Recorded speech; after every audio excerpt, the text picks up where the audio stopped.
एक बार भगवान शंकर तथा पार्वती जी नारद जी के साथ भ्रमण को निकले। चलते चलते वे चैत्र शुक्ल तृतीया के दिन एक गांव में पहुंच गए।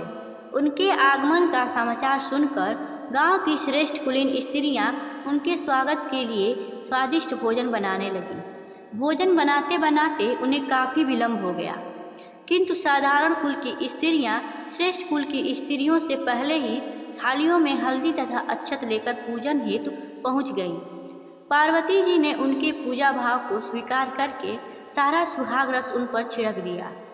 वे अटल सुहाग प्राप्ति का वरदान पाकर लौटीं। तत्पश्चात उच्च कुल की स्त्रियां अनेक प्रकार के पकवान लेकर गौरा जी और शंकर जी की पूजा करने पहुंची। सोने चांदी से निर्मित उनकी थालियों में विभिन्न प्रकार के पदार्थ थे। उन स्त्रियों को देखकर भगवान शंकर ने पार्वती जी से कहा, तुमने सारा सुहाग रस तो साधारण कुल की स्त्रियों को दे दिया है, अब इन्हें क्या दोगी? पार्वती जी ने उत्तर दिया, प्राणनाथ, आप इसकी चिंता मत कीजिए।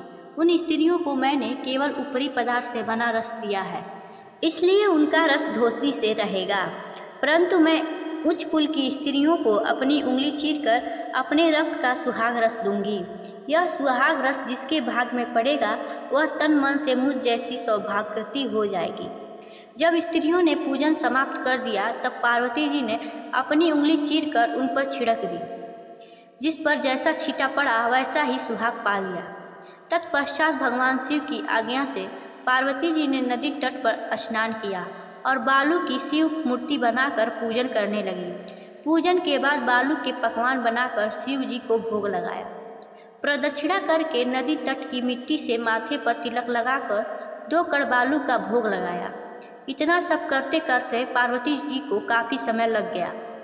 काफ़ी देर बाद जब वे लौटकर आईं तो महादेव जी ने उनसे देर से आने का कारण पूछा। उत्तर में पार्वती जी ने झूठ ही कह दिया कि वहाँ मेरे भाई भावज आदि मायके वाले मिल गए थे, उन्हीं से बातें करने में देर हो गई।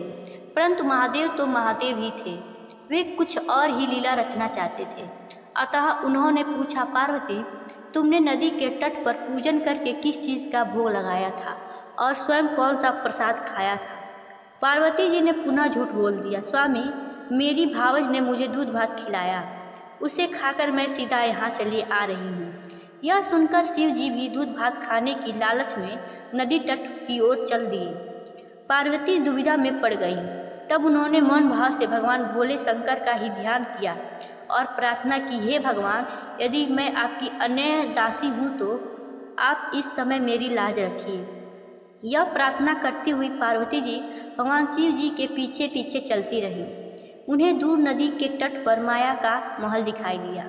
उस महल के भीतर पहुंचकर वे देखती हैं कि वहां शिव जी के साले तथा सरहज आज सपरिवार उपस्थित है। उन्होंने गौरा तथा शंकर का भाव भीना स्वागत किया। वे 2 दिन तक वहां रहे। तीसरे दिन पार्वती जी ने शिव जी से चलने के लिए कहा, पर शिव जी तैयार न हुए। वे और रुकना चाहते थे। तब पार्वती जी रूठकर अकेले ही चल दी। ऐसी हालत में भगवान शिव जी को पार्वती जी के साथ चलना पड़ा। नारद जी भी साथ साथ चल दिए। चलते चलते वे बहुत दूर निकल आए।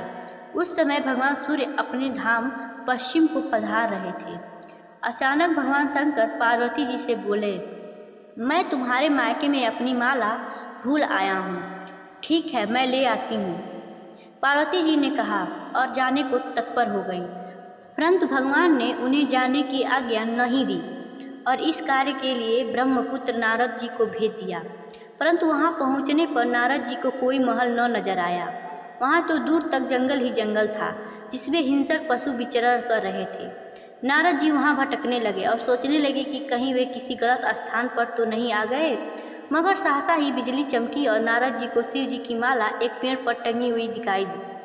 नारद जी ने माला उतार ली और शिव जी के पास पहुंचकर वहां का हाल बताया। शिव जी ने हंसकर कहा, नारद, यह सब पार्वती की ही लीला है। इस पर पार्वती बोली, मैं किस योग्य हूँ?